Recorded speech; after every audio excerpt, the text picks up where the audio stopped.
Hey everyone, welcome back to the Phoenix's Tale. I am your host Gabe, and this week we are going to be talking about Chapter 8, Flight of the Fat Lady. It's always a bit of a tongue twister for me, so yeah, sorry about that pause. Anyway, let's get to our recap before we get into our big discussion. So, Defense Against the Dark Arts is quickly becoming everybody's favorite class around Hogwarts, except of course Draco Malfoy and his gang, obviously. They're learning all about a variety of dark creatures.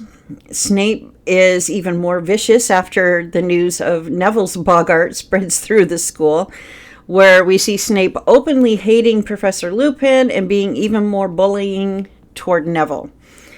The Quidditch season is also fast approaching, and Oliver Wood has become obsessed in winning the Quidditch Cup. So the Gryffindor team begins practicing with full determination to finally win it this year. One night after practice, Harry and the rest of the team return to the common room to find a notice for the first Hogsmeade weekend, which happens to be on Halloween. Ron and Hermione are arguing again because of Crookshank's continued attacks on Scabbers. Meanwhile, Lavender gets news that her pet rabbit had been killed by a fox and attributes it to Professor Trelawney's prediction, or one of her predictions in their first class, until Hermione attempts to discuss it and think it through logically, which obviously does not go well.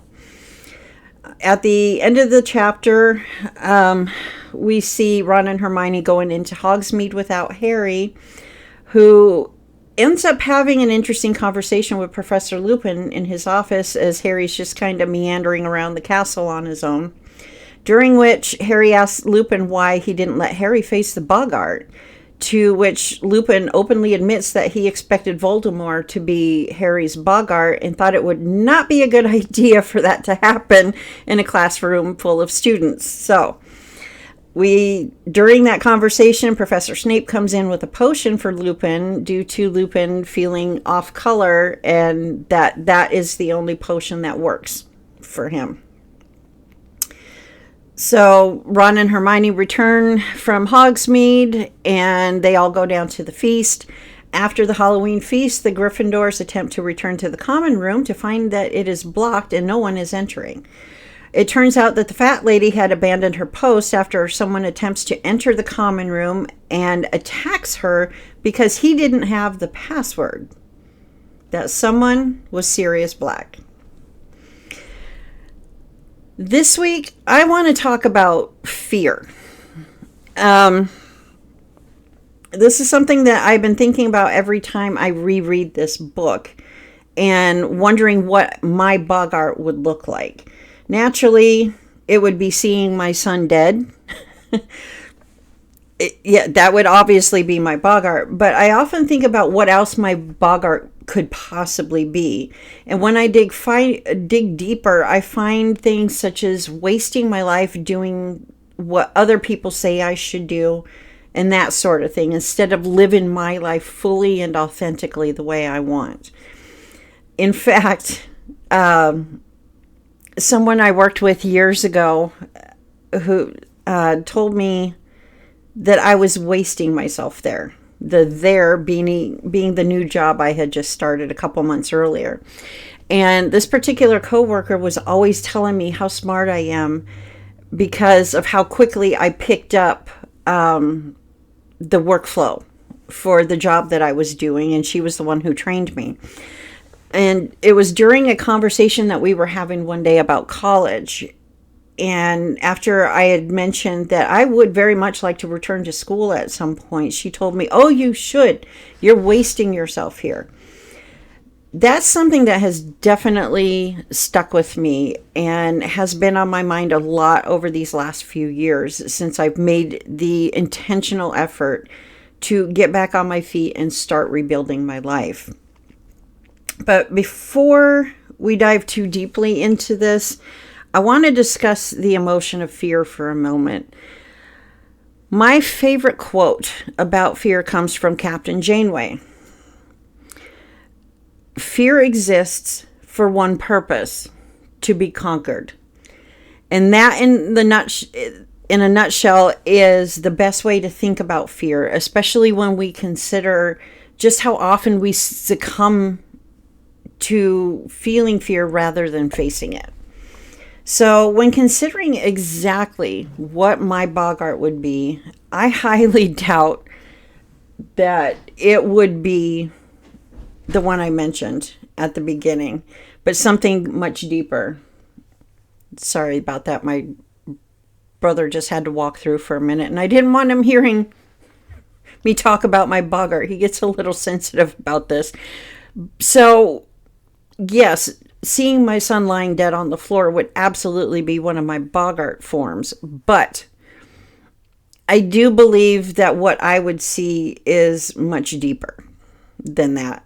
When I think about my former coworker and what she said to me, and I think about that quote from Captain Janeway, I find fears such as wasting myself in a mediocre life, simmering below the surface, if you will. Another fear that I have been fighting recently and accounts for those periods of inactivity when it comes to staying caught up with this podcast and finding things to discuss on social media is other people. Specifically those who are clearly very miserable in their own lives and seem to enjoy taking out their fears and insecurities on other people. I mentioned a few episodes back that this speaks to the fear of being seen. Not so much that I'm worried that this will end up, bigger than I currently expecting, but what will those miserable people do to my family if they say something I don't like? That's a very real fear because there are some pretty unhinged people out there. And I've seen far too many decent people gain popularity on social media only to be attacked and driven away over the years because of those miserable people attacking them. When all they're doing is their thing and they're popular and most of us love these people, it's those people in the shadows that are so miserable that they feel justified in ruining people's lives simply because the popular person on social media said something that the miserable person doesn't like. And so now the miserable person has a full-on vendetta against them. That is a very real fear of mine because, as I mentioned in that previous episode a couple weeks back now, that yes, I know, and I've been feeling that pull over the last few weeks since I started to be more intentional with my work here and getting caught up on the podcast and getting caught up on things I want to do on social media and start talking about other things I want to talk about on social media, is that this will be bigger than I expect it to be at this point. And again, I have seen too many decent people gain a sense of popularity on social media only to be driven out by a bunch of assholes, basically. However, one thing that has shifted in this thinking for me in recent weeks is that I can't control what other people do. And as long as I stay true to myself, speak my truth, and radiate my authenticity, if others don't like it, that's their boggart, basically, not mine. An offshoot from this particular fear is that I'll end up overdoing things with my trauma by pursuing the life I want because I am still very much in a precarious stage with my PTSD. I mentioned previously also when one has existed for a very long time in survival mode and or trauma, our nervous systems can't tell the difference anymore between a real threat and a perceived threat. And the perceived threat is anything in this situation that is new and different from the baseline that I have existed in for over a decade. No matter how positive those perceived threats are, when you think about it, yeah, it would be nice to, build a community and start monetizing everything the way that I want. It's still new to me. So I have to be very aware of and intentional moving forward that my excitement of any of that initial success that's going to start coming in soon doesn't I don't get carried away is what I'm trying to say. Got to make sure I don't get carried away with that, because the more I would get carried away with that and the less I would focus on, whoa, maybe I need to take a rest day here, it would be very easy for me to overwhelm my nervous system again. So I hope that kind of clarifies what I'm talking about there. So in my effort to help anyone out there who needs it, here are a list of the deeper fears that you might find when you truly start doing your own shadow work, which is how I was able to pinpoint beyond the death of my son being one of the possible forms a boggart would take with me, finding some of those other things. So let's look at some of these core fears. The first batch is about self-worth. So you have a fear of being fundamentally unworthy of love unless you're achieving something or performing for the person in question in some way. You have a fear that you are secretly not that smart or talented and everybody else has overestimated you. That's impostor syndrome right there.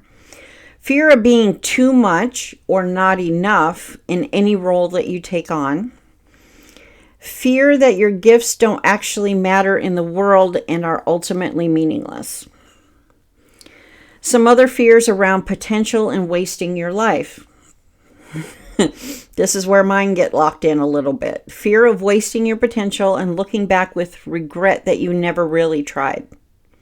Fear of being trapped in the wrong life, the wrong job, the wrong place, the wrong story, and never being able to find your way out. I have felt that one so many times throughout my life. No more. Fear that you peaked a long time ago and now everything is a long decline toward the grave, essentially. And fear that the window of opportunity has already closed and that you missed your real path, your real purpose in life. Let's talk about some fears about visibility and being seen. Fear of being fully seen in your power, then being rejected, attacked, or abandoned for it. There's my fundamental current fear, if you will. Fear that if people really see how capable you are, they'll demand more than you can give and that you'll burn out. That's why boundaries are important. Fear of success because it will change your relationship's identity or safety. For me, it would be the safety issue. Otherwise, with the relationships, I'm willing to let go if people don't like the new me, if you get my meaning of that. And then fear of failure in public, of trying for more and having it confirmed that you're not enough. Fears tied to relationships and belonging. Fear that if you grow beyond your current environment, you will outgrow the people you love and end up alone. Fear of being judged as arrogant, ungrateful, or disloyal if you want more than what others around you accept for themselves. Fear that your needs, dreams, and ambitions make you unlovable or undesirable as a friend, partner, parent, etc. And then fear that if you stop overgiving or people-pleasing, no one will stay. Do it anyway. Because those people will not be aligned to your new path. But the universe works its magic all the time. So yes, those people might leave, but when you are living your life the way you want, you're going to start attracting in new friends, a new partner, maybe a new soul family, if you will, by just being yourself and chasing those hobbies and interests and anything that you've that sparks your curiosity, anything like that, you're going to start aligning with better people for you, people who are more aligned to who you are going to be. So let the old people go if they don't like it. We also have existential and spiritual fears. Fear that your life will never align with a deeper sense of purpose you feel inside. I wouldn't say that's necessarily a fear of mine. I'd put that more in the frustration category. But for me, that goes back to my childhood and all that programming from my verbally abusive father that, it's still there. I still have to deal with that programming, even though I've done a lot of new reprogramming to prove to myself over and over and over since I was 21, 22 years old, when that doubt first set in, that what if he's wrong about all of this? This is how I believe myself to be. This is the type of person I believe myself to be because of the things he said, how he treated me. Yeah.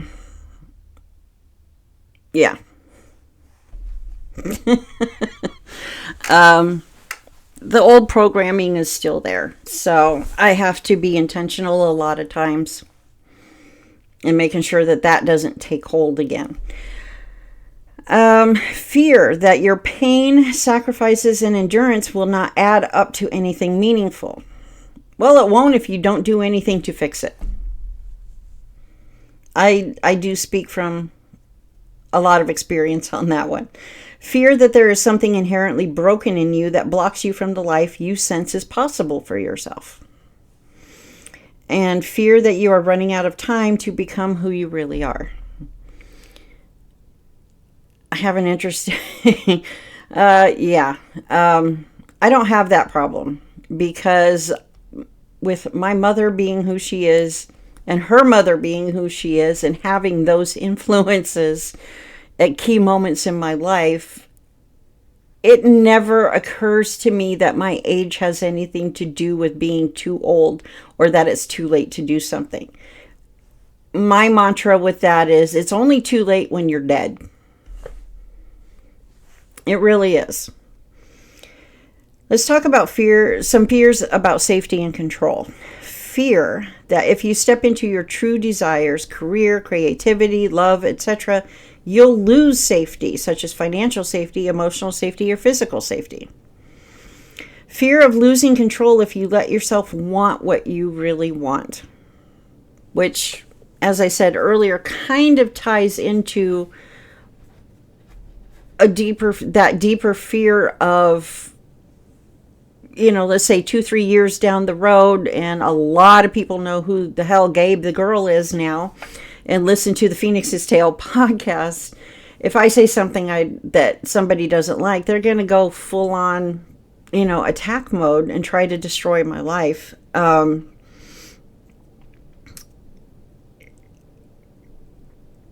Losing control if I let myself want what I really want.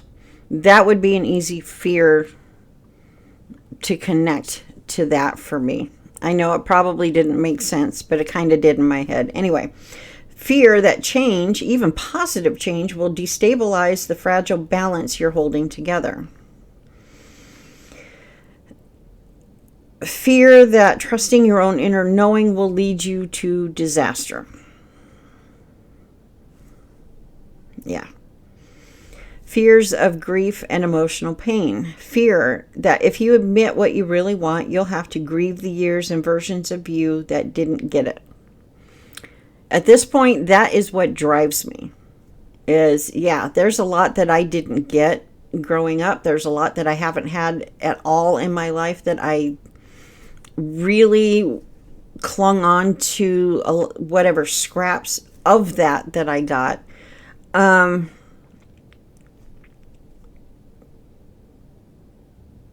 Yes, you will have to grieve those years and the versions of you that didn't get what you wanted. But at the same time, when you turn that around and use that to fuel your growth, That's how you start healing your inner child. We'll talk more about that dynamic specifically in another episode. I don't know where I want to put that one, but it's a great visualization tool that has been helping me a lot to heal the inner child that didn't get that emotional safety, who didn't get the calm, zen, peaceful existence that me with my autistic brain really should have had, instead of the chaos that I did have. Fear that naming your desires will make the current life feel unbearable in comparison. Again, find a way to turn that around to be fuel to do it anyway. Fear of touching old grief, all the times you were unseen, underestimated, or asked to shrink. Fear that opening to deeper desires will also open you to deeper loss of people, identities, or dreams. So, now that we've gotten through that, let's talk about some of the things that we can do to combat those fears. And I'm finding that in my real life here, especially over the last couple of years, when the final puzzle pieces have been kind of clicking into place for me, that thinking ridiculous, the spell to banish a boggart, in my mind helps dispel the fear even more, because it gives me a little laugh. So, just a little tip. Nervous system grounding. This is a great one for those of us with long-term PTSD, complex PTSD, anything where perceived threats, even if they are an improvement in our life in some way, is different from our baseline, that's considered a threat. So here's some of the ways we can combat those. Basically you're working to stay in your window of tolerance to distinguish real versus perceived threats. So practice 4-7-8 breathing. Find a beat. You can look at the seconds tick by on a minute hand. You can set a beat, whatever you need to do, but you inhale for 4 beats, hold for 7 beats, and then exhale for 8 beats. And you repeat that 4 times daily to signal safety before new actions like posting for the first time on social media or that first day on your new job, whatever it is. That 4-7-8 breathing is one that I use a lot when I need just, 30 seconds, a minute to center myself and to dispel some of the anxiety that my body is releasing, basically, the shaking, the shallow breath, etc. You can also do a body scan, somatic release. So lie down, notice any tension spots in your body, gently tense and release muscles while naming the threat as past, not current. And another idea is grounding via your senses. We've all seen this all over the internet. Name 5 things you can see, 4 things you can touch, 3 things you can hear, 2 things you can smell, and 1 thing you can taste. And use before and or after visibility steps. Oh, okay. Those are down the list. Okay, so shadow work for grief and being unseen. So we're confronting our old underestimations without shrinking ourselves. So the number one tip here is journal the origins of all that. Write letters to past shrinkers, co-workers, family, expressing the grief of being unseen, and then burn or rewrite as your empowered response. Mirror affirmations. Mel Robbins' high 5 habit would be a great one for that. Look it up. I've used that. I haven't used it in a while, but I did when I first got her book and read it. The high 5 habit. That's actually a really good one. But mirror affirmations can be very simple. So daily, you stand before a mirror and say, I am seen, I am worthy, I am enough as I expand. Because that one builds self-acceptance against those imposter syndrome echoes. And it really did work. I should probably get back to that one.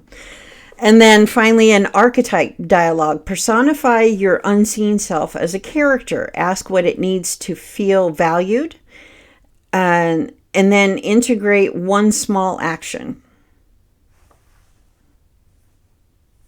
Such as sharing a vulnerable post on social media. Might be a good way to do that.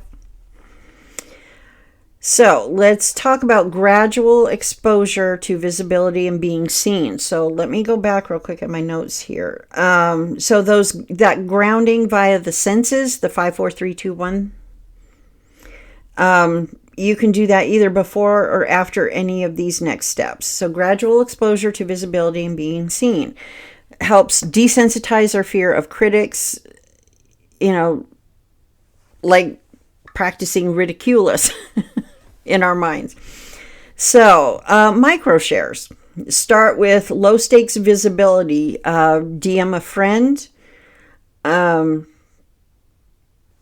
Whatever you want to do.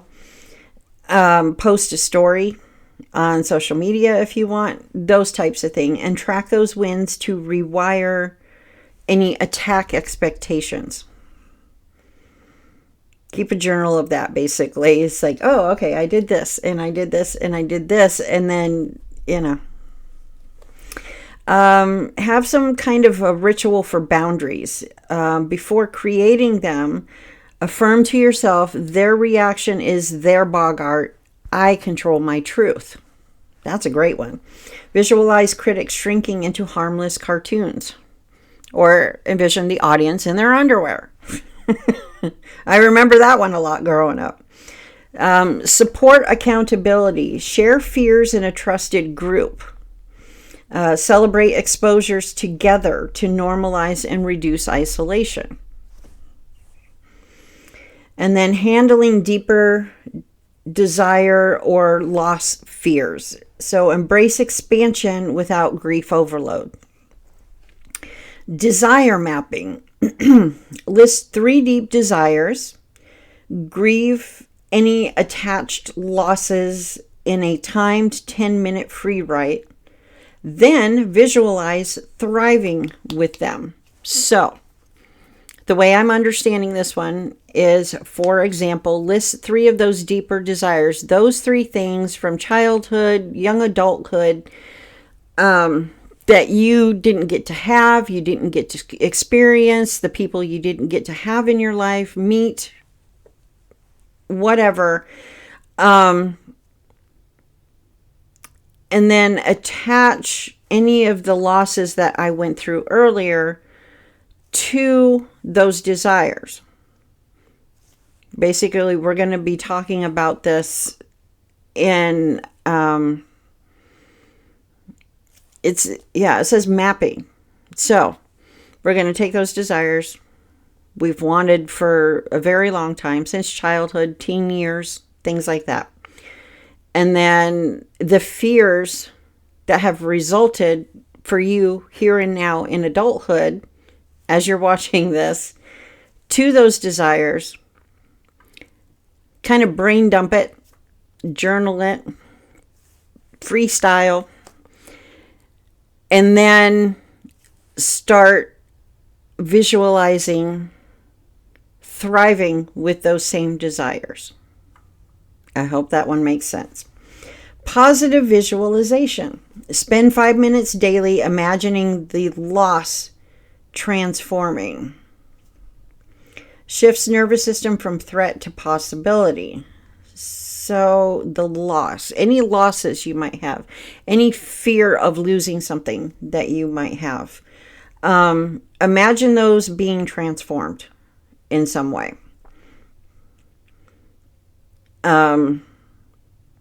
yeah, you might lose somebody you thought was the best friend, but if you keep going down this more aligned path for yourself and living your life the way you want, you're going to get a new best friend. And what's that new best friend going to be like?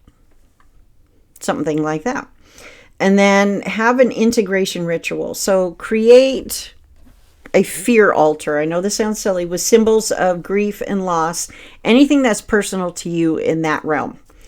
And then every week you're going to add proof of your growth to honor that old fear without clinging to it.